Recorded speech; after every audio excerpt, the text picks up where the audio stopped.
Hi, and welcome to a view from the British Horse Society box, a kind of virtual Royal International Horse Show at Hickstead, which is all we're going to get this year, I'm afraid. But don't worry, because you're not going to be shortchanged.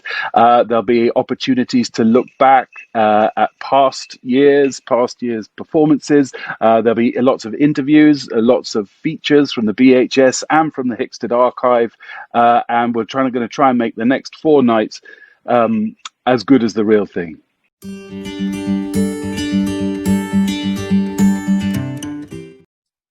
So Jenny, I know you're usually part of the busy membership team in the office, but you are also a key part of the show and events team that go out and about. What are you missing most about not attending the shows this year?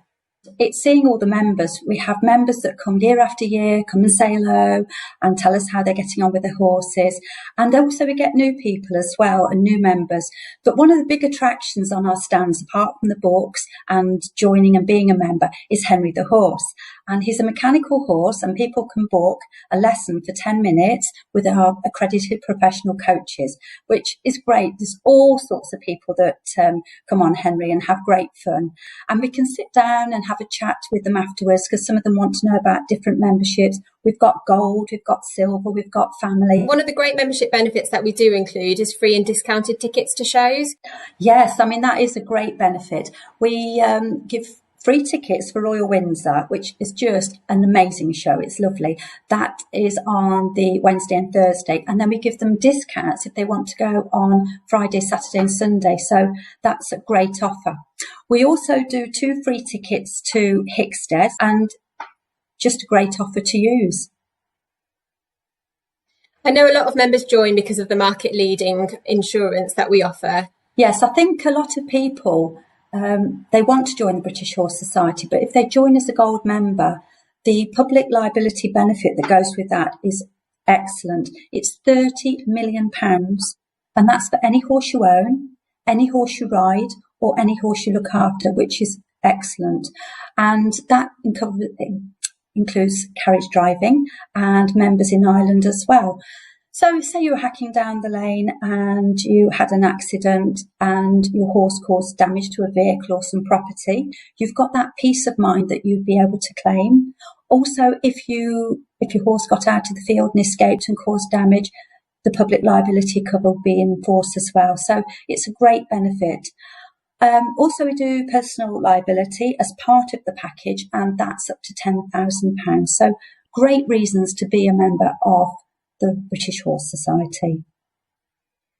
Definitely. And I know another key benefit is the 24/7 legal helpline, because it allows our members to contact a team of lawyers and with a broad range of expertise on personal, business and equine issues. One of the cases that always springs to mind is a lady who came to, I think it was badminton last year. She was really, really worried that she'd bought a trailer from someone, and within a week the floor had fallen out, which was not just dangerous but just awful. And she didn't know what to do. And we said, had you thought about contacting our legal helpline? So she did. And then she came back a week later and she said that she'd got the £600 back that she'd paid for the trailer. So that was great news. And we're really, really pleased.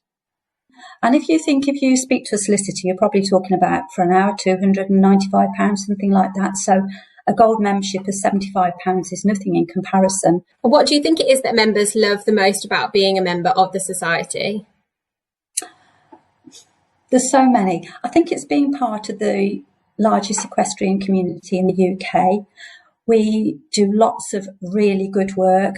We campaign for safety on the roads. We campaign for increasing bridle ways, and welfare is a massive part of our work as well to help our equines. We also have a large education wing as well, where people can have career development, they can take exams. It's a really supportive environment. It's like one big family. Lots of volunteers as well. People just enjoy being part of the British Horse Society.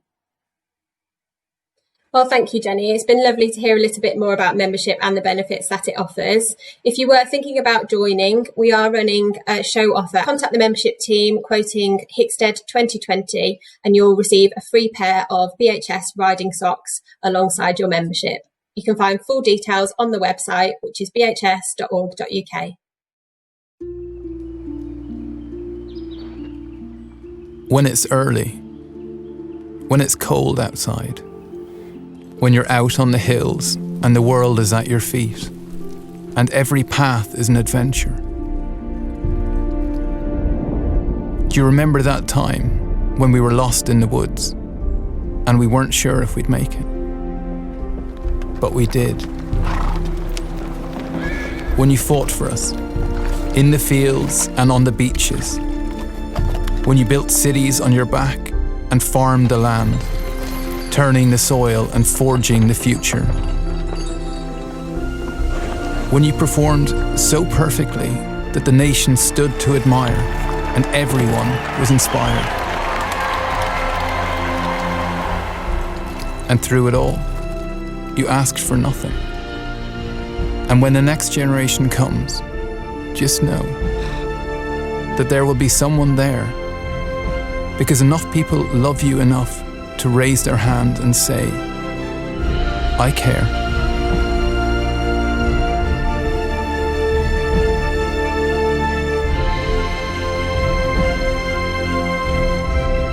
The British Horse Society. For every horse.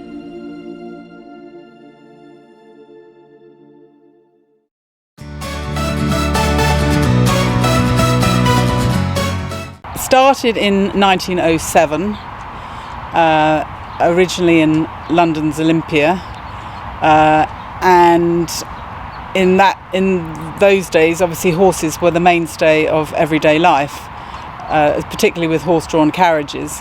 So it wasn't surprising that the original secretary and organiser was a man called Frank Uren, and interestingly his nephew approached us about 15 years ago and presented us with all the old memorabilia from that era, including the very first programmes which showed, the organising. The vice presidents of that era were all earls and marquises and lords, and it was, and the indoors was all chandeliers. It was very grand occasions, all very dressed up. And actually, I have the very first year, the 1907, his badge that says secretary, complete with diamond, which I was given. So very special. But that was the origins, and then.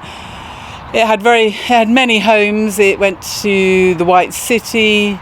It was inherited by the British Horse Society in 1947 when it moved to the White City, and then it's had various homes at the Birmingham NEC, Wembley Arena, hallowed turf of Wembley as well, and then eventually found its rightful home at Hickstead in 1992, where it's been ever since.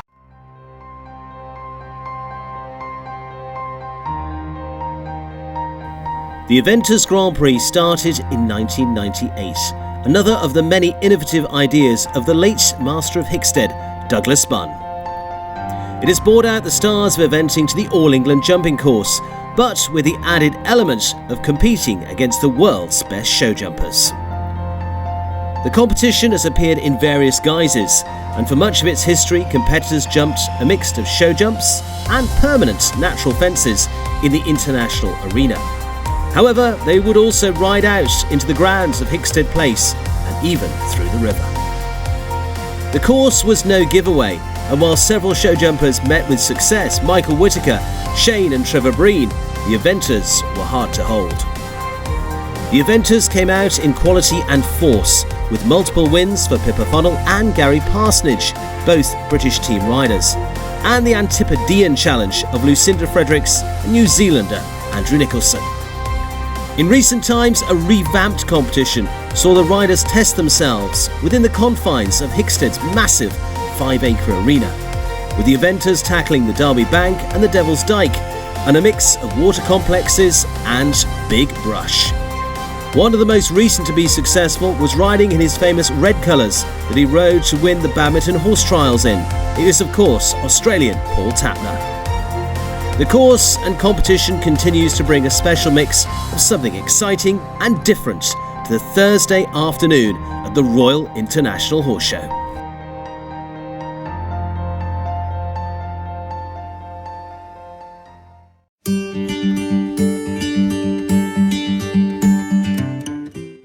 It's an honour and a delight to welcome Pippa Funnell. Pippa, you've had some fabulous experiences over the years at the Royal International Horse Show. What does it mean to you as an event? Well, I mean, obviously Hickstead is very local to home, so it's very special from that point of view. But it's such an iconic venue, and for us to, obviously, the Bunns and all the family. Lizzie is one of our greatest friends. So it's always fun to be at the show because you're amongst many great friends. But also, it's, I think, just it's like Wimbledon. It's one of those just unique sporting venues that I think we're all privileged to be at. Couldn't agree more. Now, the eventing Grand Prix, or it is now the MS Amlin Eventers Challenge, has become a real feature over the years. You are a 3-time winner when it all started, and you've been a big part of that history. You know, what is it that makes that class so popular to riders and to the public? I think from an eventer talking, from my point of view, I think it's a wonderful opportunity for us to showcase the sport, even though it's not directly our sport as such, because it's more in an arena. But I think it's great to get the chance to ride at Hickstead and show off the eventing side of it. I mean, it's certainly evolved over the years. I mean, going back to the very early days when they had the Eventers Challenge, it used to be so entertaining because the show jumpers very much took part. We had to ride dressage tests, and I actually remember right back in the old days when William borrowed Supreme Rock, and it was before Supreme Rock became famous and won all the titles he won, and William did the eventers on him, and in those days Rocky's show jumping wasn't great, and I think the commentary I'll never forget with William riding him, that was Mike Tucker saying, with any luck he'll do everyone a favour and knock the Irish bank down, because there were rather lot of fellas going down. And he always joked it was a turnaround in Supreme Rock's career. But so it has evolved. In those days we used to have to do dressage, and then we did the cross country that went up into Douglas's garden, and it was really very big in those days. And since then, it's the demands have gone less, but it's still very much a feature class that we all love. And now it's probably from a public point of view, it's easier to watch because it's all in just the great arena itself rather than having to go into the garden.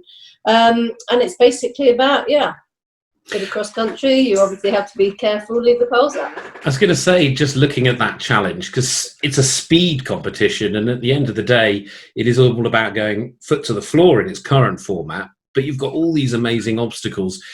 Is it something that is conceptually very different to going eventing when you go in there, the approach? I think what is different and what's always interesting is how the great arena itself can have an effect on horses. And I think time and time again you see bold event horses that jump around all these event courses and jump big jumps into water, and suddenly they come into that main arena at Hickstead and it's all a bit out of context because they're used to galloping across country, and suddenly they're in a confined arena and suddenly they see a ditch in the ground, and because they're not used to seeing that in the ground in an arena situation, they suddenly go, oh my god, what's that? So what the years I've done it, I've certainly trained up a little bit for it, gone to various sort of places and had a bit of a school for it. I mean, I think it's very much a class that suits horses, and the years I won it I had an incredible run with the fantastic mare called Tourmaline Rose, and I was very jammy because in those days we won a car. So I won two. God, what were they called? Two Lotuses. Yeah. Very nice. So that Lotus sponsored the class. So it was in those days it was a real class to win. It was great, but it's still a fun class to do, and I know the crowds seem to really enjoy it. There is so much to enjoy, and of course, besides the eventing, you featured quite heavily in the show jumping. You like the Queen's Cup. You just missed out. Was it a couple of years ago? But there's so much history connected to that show. Is it something as an athlete, as a rider, you're very aware of?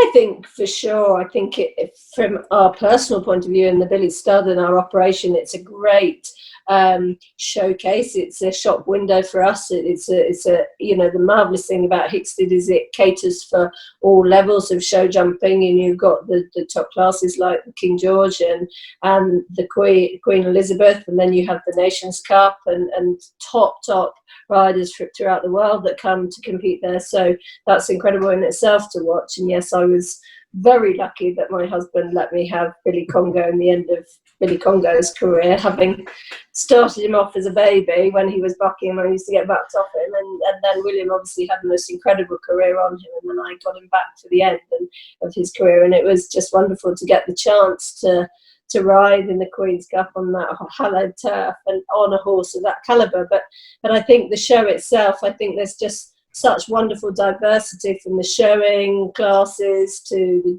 the show jumping and young horse classes, and as I said, for the Billy Stud, it's great to get our youngsters to a show of that calibre. Can certainly understand that. And just finally, that's I guess what we're all hoping for, is looking forward, of course, to 2021. There'll be great excitement, I presume, at the Billy Stud as you approach that show and you drive through the gates back to Hickstead. Yeah, I mean, there will be great excitement. I mean, it's just such an extraordinary year, isn't it? And I think we're all missing all these venues so much. I mean, we do still go to Hickstead. I mean, it's wonderful. They've got a cross-country schooling facility now, so I go there regularly. And actually, even on Monday, we're going and hiring out show jumping, so we're taking a load over. But it's very, very sad that we've missed so many of these wonderful, wonderful shows, and you appreciate them more, the fact that they're not here, and you realise how much your whole life revolves around these big events, whether it's Badminton, Burley, the Hicksteads, and that is what our life's about all the time, is having goals and aiming for those goals and getting horses prepared to that level. And yeah, it's a huge void in our whole system missing without these shows, and I, for one, very, very much looking forward to getting back to normal again, hopefully before we're not too old. I think that echoes the view of probably everybody that's watching this at the moment. Pippa, we can't wait to see you back in action in real in Hickstead and every other major event that you compete in. Thank you very much for catching up with us here today, and we'll look forward to seeing you soon, Pippa Funnell. Well, thank you, and thank you to the Bunns for keeping such an amazing venue going. Absolutely.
Joining me, of course, a man synonymous with the Amlin Plus Eventers Challenge at Hickstead. Paul, thank you for spending a few moments to catch up. Of course, you're a two-time winner, pipped at the post last year.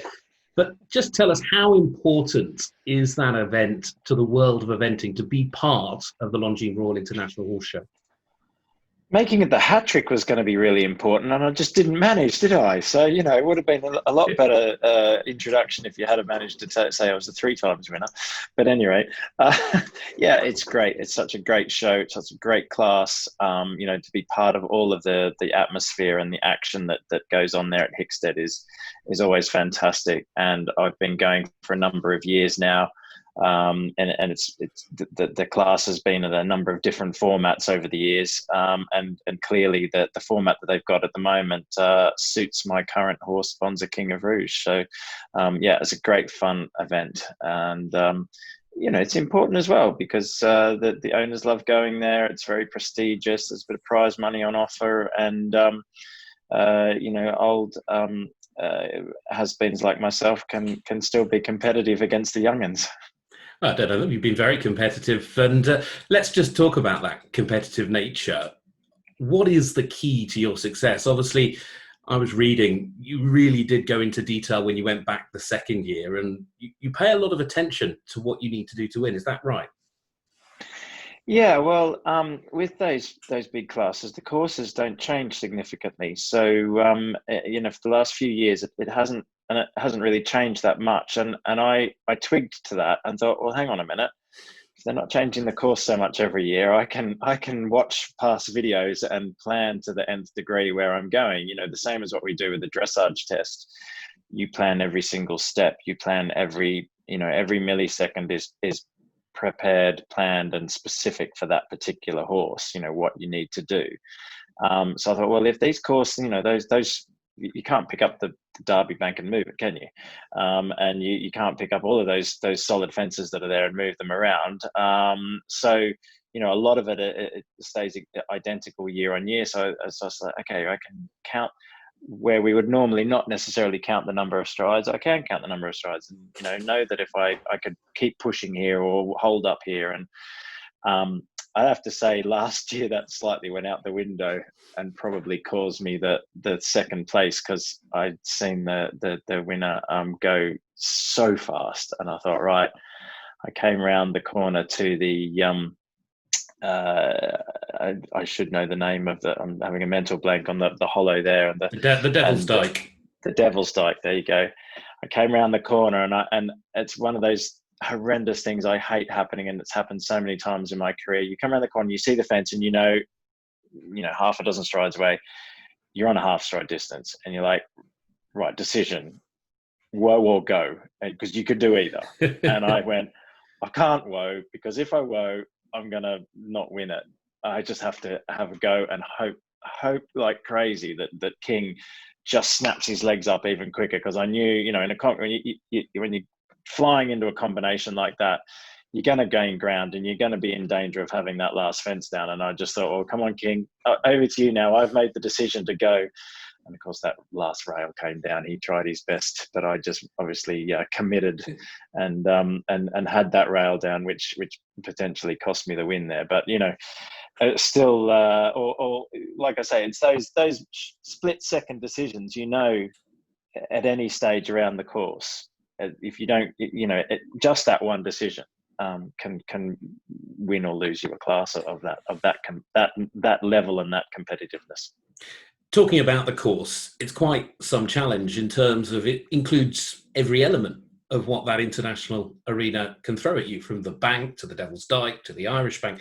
Is there a key challenge in there that you find tougher than others, or a part of the track that is absolutely crucial to being able to go quick? I never seem to be able to get the Irish banks right. They never seem to be silky smooth like I'd like them to be. But having said that, they've never caused me a trouble. So they have many other horses and riders have always fall foul at them. So that's just me being attention to detail and saying they're the most difficult fences for me. But yeah, it's just the whole thing, isn't it? You know, it's a very long course. It's a very twisty, turning course as well. So to start with, I remember the very first year I went there, and that was when we had to jump out of the arena and go down the back through water, through some creek crossings and all sorts. Just remembering the course was very difficult.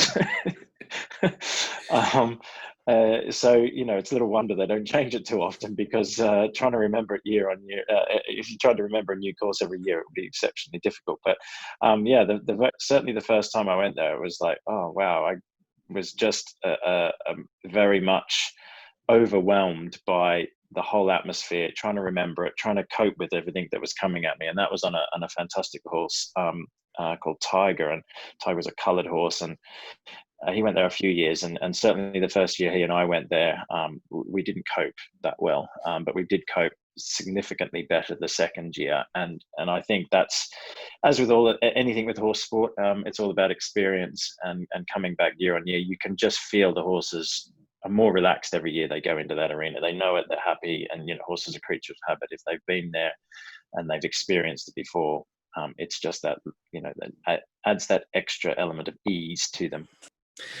And finally, Paul, 2021, are you going to be back there with King? Are you going to have another ride? Are we going to see the red colours with win number 3? Yeah, I need that win number 3. I've got unfinished business, definitely. I want the hat trick. Okay, I didn't get it all in a row, but he's capable. We're capable. He's capable. We're not quite retired yet. We're not quite. We're both getting old and decrepit together. But we've both got plenty of spark in ourselves. He's going out eventing tomorrow. So very happy to be back out competing after the COVID restrictions. So we're still well and truly aiming to do something special. Paul Tapner.